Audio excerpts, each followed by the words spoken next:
Les gens qui ont pris le bateau, qui ont faufilé, ils sont quand même arrivés. Voilà pourquoi on dira que tout chemin mène à Rome, mais tout chemin ne mène pas dans le royaume de Dieu. Mais vous allez remarquer, même si tu n'es pas venu avec un visa, pour que tu sois régularisé en France, te demande d'acheter le visa. Quelqu'un me comprend? On achète le visa, non? Quand on est régularisé, on va te demander, paye tant d'euros, c'est pour l'achat de visa.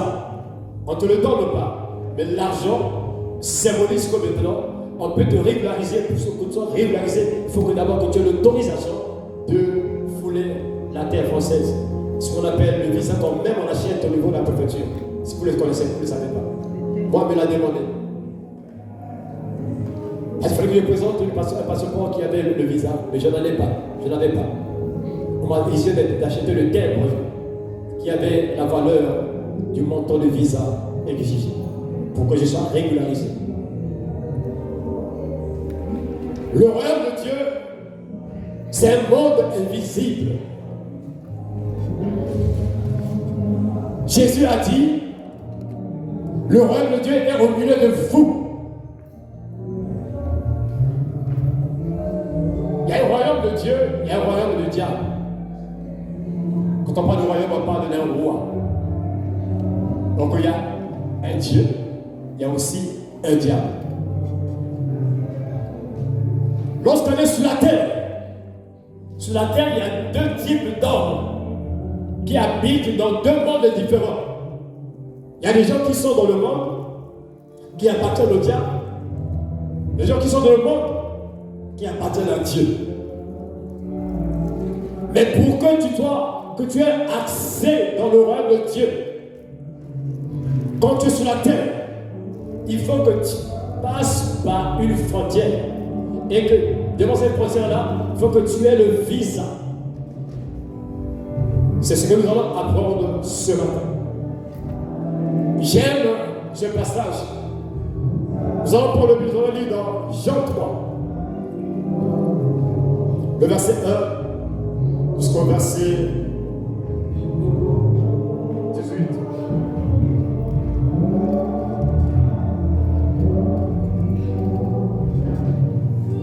Jean 3, le verset 1 jusqu'au verset 18.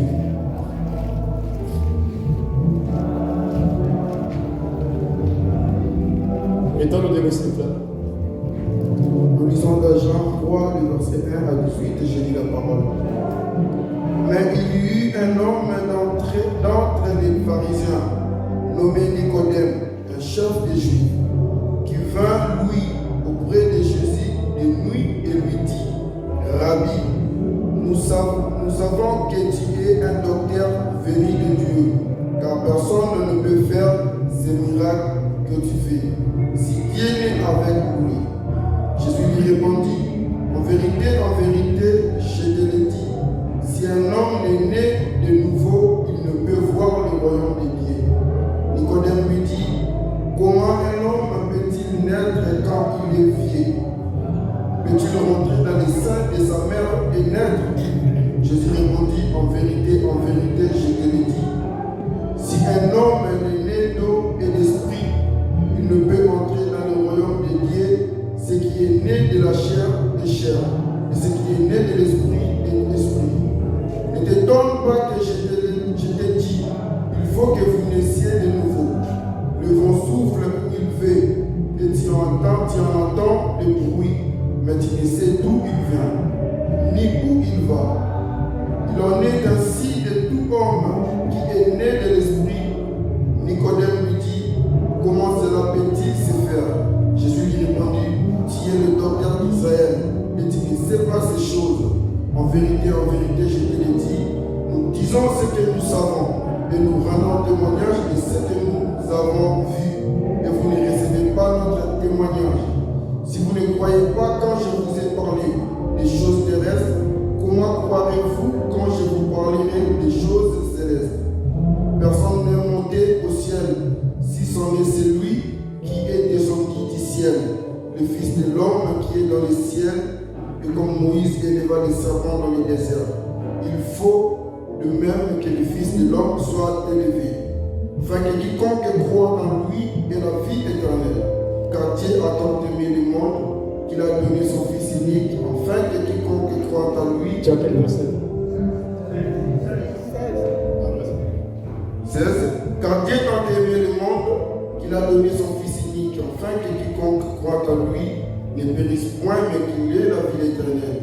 Dieu, en effet, n'a pas envoyé son Fils dans le monde pour qu'il juge le monde, mais pour que le monde soit sauvé par lui. Celui qui croit en lui n'est point jugé, mais celui qui ne croit pas est déjà jugé, parce qu'il n'a pas cru au nom du Fils unique de Dieu. Amen. Amen, on acclame le Seigneur. Je disais, on acclame le Seigneur.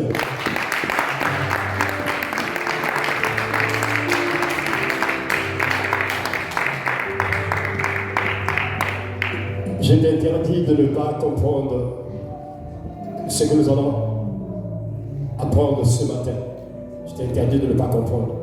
Parce que si tu ne comprends pas, tu peux rester dans une église. Tu peux rester, sembler mener une vie de prière, une vie chrétienne, sans pourtant que tu sois connu de Dieu. Vous savez que nos églises sont saturées des personnes, mais qui ne sont pas connues de Dieu. C'est-à-dire qui ne sont pas des citoyens du royaume de Dieu. Je dis que même beaucoup de serviteurs que nous sommes, beaucoup aussi ne sont pas connus de Dieu. C'est comme ça, vous voyez, beaucoup sont en France, mais qui ne sont pas connus de la France. Ce qu'on appelle des personnes en situation irrégulière. Mais Dieu en France peut envoyer des photos au pays, être devant la tour Eiffel, mais l'entité de la France ne te respecte pas, ne te connaît pas. Voilà pourquoi si on t'attrape, on te refoule. Ce que tu vas manger en France, ce sont des aides. C'est-à-dire, tu vas devant le Caritas. Le Caritas, tu vas devant la tête, je ne sais pas quoi. Comment on appelle ça? Le secours catholique. On te donne à manger. Un Français, celui qui est reconnu en France, n'a pas le temps de manger ces choses-là. Ça, ce sont des secteurs qu'on a créés pour des personnes qui n'ont pas de papier, qui sont en situation irrégulière. Alléluia. Voilà pourquoi vous allez remarquer, même lorsque vous partez là-bas, on vous demande une caution. Qu'est-ce que vous appelez ça? Pour savoir si vraiment vous avez le droit qu'on vous donne même un petit morceau. Mais n'accepte pas que tu vives de ça. Parce que ça t'est réduit à une dimension à tel point. C'est comme si tu acceptes de vivre cette situation. Mais je ne parle pas à ceux qui n'ont pas de papier. Ils ont le droit parce qu'ils ne sont pas reconnus par la France. Si vous comprenez ce que je suis en train de dire, vous allez comprendre lorsque nous allons monter dans une dimension spirituelle de l'importance de l'élément que nous allons parler ce matin. Ici, on parle d'un homme. Cet homme-là est aussi un docteur. Donc, c'est quelqu'un qui a pris la parole, la loi, quelqu'un qui défend même les choses de Dieu, quelqu'un qui enseigne. C'est comme un prêtre, un pasteur, je ne sais pas quoi, mais un docteur. C'est-à-dire un docteur, c'est lui qui rentre dans la profondeur de la parole. Celui qui sonne le cœur, celui qui donne un traitement à celui qui est malade. Au niveau de l'âme, un docteur de la parole. C'est Nicodème qu'on nous parle. Mais après avoir effectué une réunion entre eux les docteurs, parce que de l'autre côté, il y a un homme qui opère des miracles. Il y a un homme qui est pâtre des nations. Cet homme-là vient de commencer son ministère. Il s'appelle Jésus. Nicodème voit Jésus. Les docteurs voient Jésus. Ils se réunissent un jour. Et Nicodème a eu le courage quand même d'aller demander à Jésus. Mais il sort à lui. Viens dire à Jésus, Maître, nous savons que tu es un docteur venant de la part de Dieu, parce que tout ce que tu fais, personne ne peut le faire s'il n'a pas Dieu. Mais celui qui demande, c'est un docteur. C'est comme un pasteur.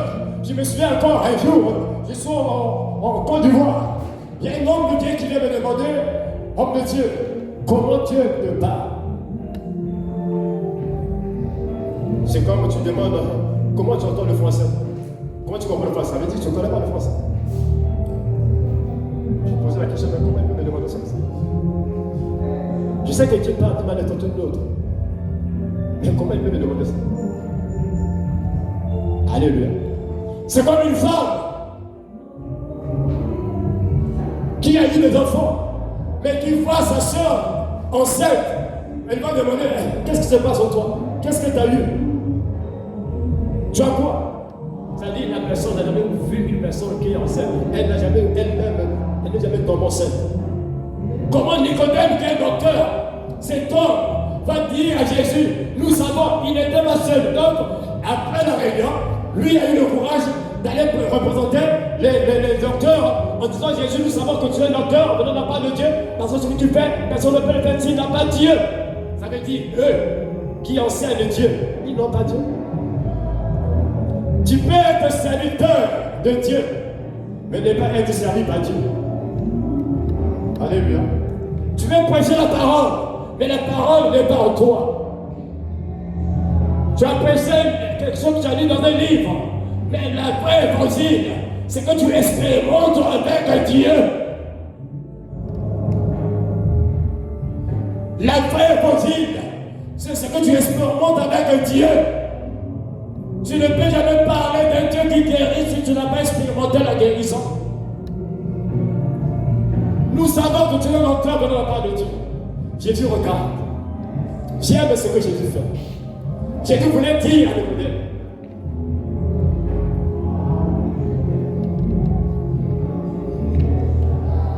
Non, viens. Suivez-moi très bien. Va t'asseoir. Donc, lui, c'est Nicodème. Et moi, je viens le voir. Là où il est assis, la chaise se trouve où? Se trouve dans la salle, non? Suivez-moi très bien, dans la salle. Moi, je suis où? Où? Dans la salle. Nous sommes dans la salle, mais le lieu, je me suis positionné, est différent. Lui, il est assis sur une chaise. Moi, je suis dans la salle. Nous deux sommes dans la salle, mais notre position est différente. Alléluia.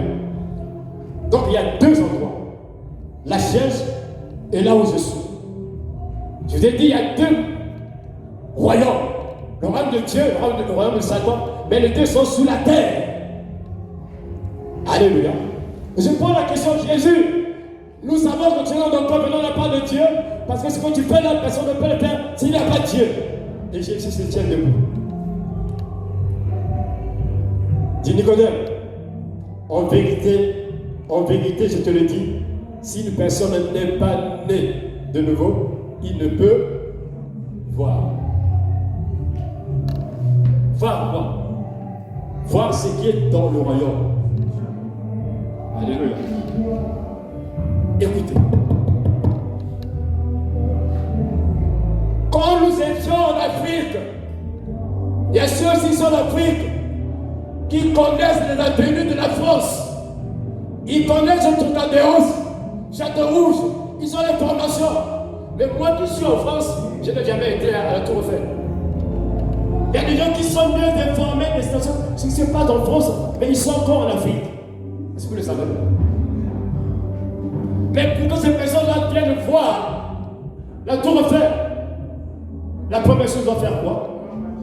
Ils doivent voyager. Jésus dit, si une personne n'est pas née de nouveau, il ne peut voir. Pour voir, il faut d'abord naître de nouveau. Voir quoi? Le royaume de Dieu. Les choses qui sont dans le royaume de Dieu. Voir ce monde-là. Il faut d'abord naître de nouveau. Nicodème me dit, mais frère, qu'est-ce que tu dis là? Moi, j'ai déjà 70 ans. J'ai 50 ans. Je dois encore m'introduire dans le ventre de ma maman. Il y a aussi ma maman n'est plus en vie, elle est morte. Comment je vais faire? Je rentre dans le ventre de ma maman pour naître de nouveau. Jésus a insulté les diplômes. Jésus a minimisé le diplôme de doctorat de Nicodème. Dis-toi qui est docteur. On peut avoir le diplôme de théologie, mais ne pas avoir l'esprit de la Bible. On peut apprendre, faire la théologie, ne pas connaître Dieu. Or, la théologie, c'est en réalité, c'est étudier Dieu. Or, Dieu ne peut pas l'étudier. Alléluia. Vous allez remarquer, Papa Giglas vit la parole. Moi, je ne dis pas la parole, mais j'ai lu un passage quelque part.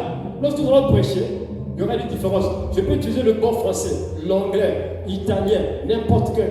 Je peux parler avec vraiment plaisir. Vous savez, étymologiquement parlant, le mot de Baka veut dire ceci. Donc je parle bien, les gens regardent celui-là, il parle avec un bon français, un bon anglais, un bon italien. Il parle même avec il a l'art de parler. Mais vous qui écoutez, l'art de parler touche seulement la chair. Mais Papa Judas touche la personne. Il touche par la parole. Parce que lui, il vit la parole, il communique la vie de la parole. Alléluia. Nicodème, où tu as eu ce doctorat-là? Nicodème, tu enseignes Dieu, mais tu n'es pas connu du royaume. Nicodème, tu enseignes Dieu, mais Dieu ne te connaît pas. Tu connais la venue de la France, mais tu n'étais pas reconnu en France. Je lui dis, il me dit, mais comment? Jésus me donne la France. Il dit, en vérité, je vous le dis, si une personne n'est pas née d'eau et d'esprit, il ne peut rentrer. Parce que ce que Jésus fait, les miracles qu'il fait, il ne fait pas ici. Il le fait de cette chaise-là. Vous me comprendre? Or, on peut voir la chaise, mais ne pas vivre les choses qui sont sur cette chaise-là. Pour vivre ces choses-là, il faut naître d'eau et d'esprit. Parce que Jésus-Christ vivait dans le royaume. Il est venu dans le royaume. Il est plein dans le royaume. Voilà pourquoi il peut dire un démon quitte. Il peut changer l'ordre, il peut faire le miracle. Bien aimé, c'est une réalité à ne pas négliger. Nicodème me dit, là il comprend.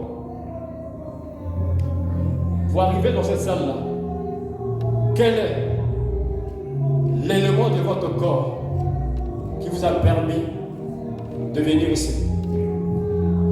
Le premier élément, votre corps.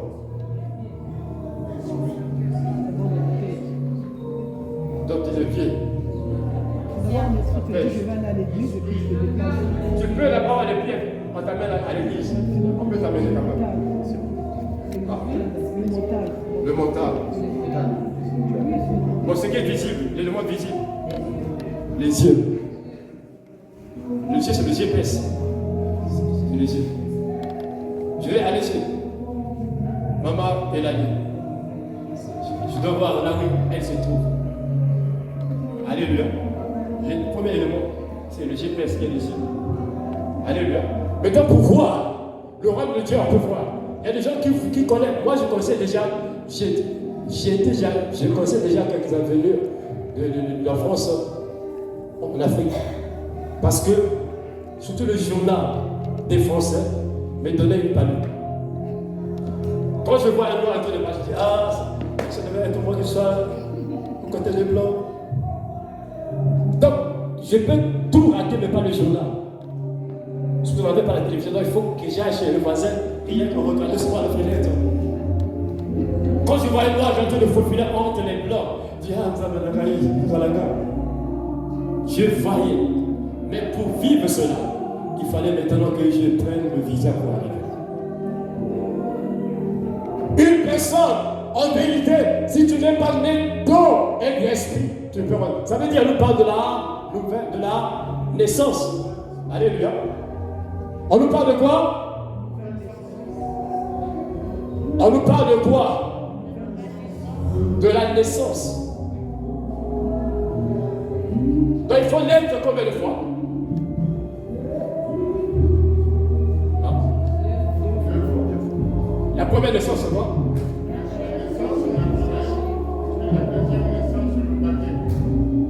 Il faut naître d'eau et d'esprit. Donc on parle de combien de naissances?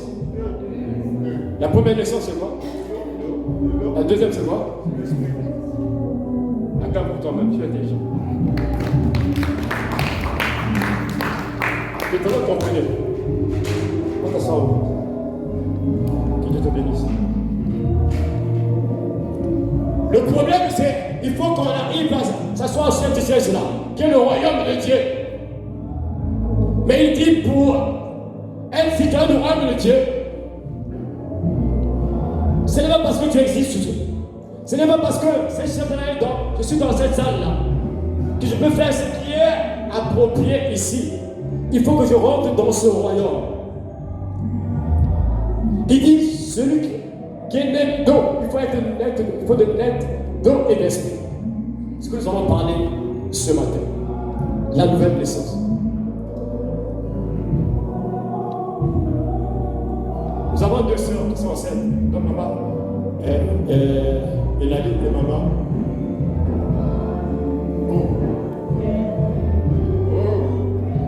Maman Déhi. Alléluia. Sans effet. Elles ont quoi dans leur ventre? Elles ont. C'est les semences, ce sont des hommes, des enfants. Alléluia. Parce qu'ils peuvent bouger.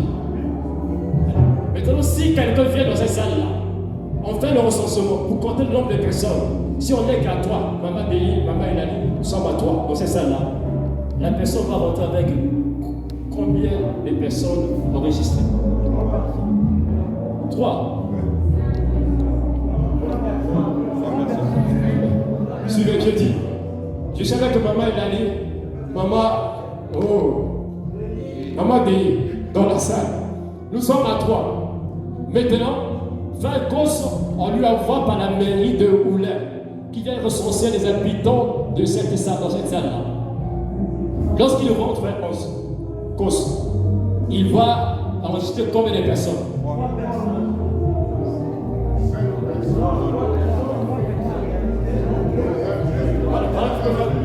on a des problèmes même dans le prière. 3 personnes. L'enfant qui n'est pas né ne peut pas compter. L'enfant qui est né est compté sur le plan spirituel. Parce qu'on sait qu'il y a un enfant, et là il y a un enfant. Mais la mairie n'a pas encore vu cet enfant-là. Suivez s'il vous plaît. À quel moment ces enfants-là seront comptés dans la mairie? Le jour de leur accouchement. Voilà pourquoi le premier jour, dès que l'enfant est né, l'enregistrement, la mairie enregistre. Il y a un enfant qui est né. C'est le début de l'existence de la vie de cet enfant-là en France. Combien de personnes sont dans les églises? Combien de personnes prient? Mais ils sont encore dans le ventre de leur maman. Le royaume de Dieu ne vous connaît pas, ne nous connaît pas. On peut chanter, on peut servir Dieu. Il a dit au dernier jour, il va dire, je ne te connaissais pas. Parce qu'il y a des gens qui existent. Il y a des gens qui ne se vivent pas. C'est comme un cadavre. Un cadavre peut être compté. Il est là, on sait que c'est le cadavre, le pasteur aussi. Mais ce n'est plus le pasteur aussi. Pour que je sois en mouvement, il faut que j'aie la vie. Jésus dit à Nicodème, toi, tu existes, mais tu ne vis plus dans le royaume. Pour que tu fasses ce que moi je fais, c'est pas parce que je suis Dieu, parce que je vis dans le royaume de Dieu, parce que je suis passé par une porte de la frontière, qui est le visa. J'ai accès, on m'a régularisé, j'ai été régularisé par la préfecture du ciel. Je suis né de nouveau.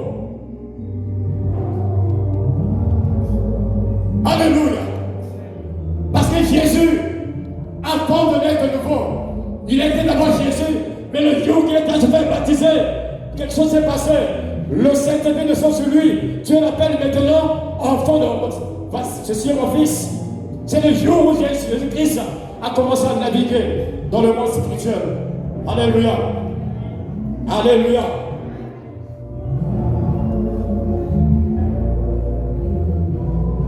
Comprends cette réalité, frère. Donc les enfants qui sont dans le ventre de nos deux sœurs ne sont pas encore comptés.